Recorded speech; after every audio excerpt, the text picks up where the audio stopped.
সুপ্রিয় শিক্ষার্থীরা, আমরা আজকে যে কানেক্টর নিয়ে আলোচনা করব সেটা হলো অতিরিক্ত তথ্য বোঝাতে যে কানেক্টরগুলো ব্যবহৃত হয় সেগুলো হলো not only but also and as well as besides. Okay, not only but also and besides as well as, understand? Okay, so যদি নট অনলি বাট অলসো প্রথম গ্যাপে থাকে, প্রথম থাকে, তবে দ্বিতীয় যদি গ্যাপ থাকে এর পরে, তাহলে অবশ্যই বুঝতে হবে নট অনলি পরে বাট অলসো বলবে, অথবা বাট অলসো পরে থাকলে আগে গ্যাপ থাকলে নট অনলি। ওকে, সো আমরা এখন বিসাইডস কোথায় ব্যবহার করবো? আমরা অনেক সময় বলি না যে গতকাল আমরা ঢাকা গিয়েছিলাম। ওকে, তো last day we went to Dhaka. Okay, এই ঢাকার পাশাপাশি যদি অন্য কোথাও যেয়ে থাকি, আমরা যদি বলি এছাড়াও আমি কোথায় গেছিলাম? সেন্ট মার্টিন গেছিলাম।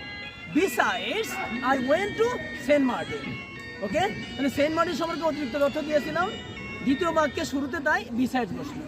ওকে, আর যদি আমরা অ্যান্ড এর ব্যবহার করে থাকি তাহলে আমরা দুটো তথ্যই, দুটো জায়গার নাম একই বাক্যে বলবো, যে last day I visited Dhaka and Saint Martin.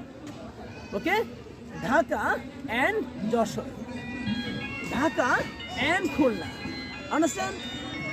অথবা Dhaka as well as Jessore.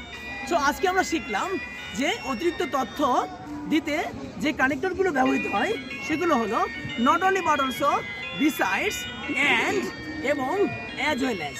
So you must practise at home, that's all.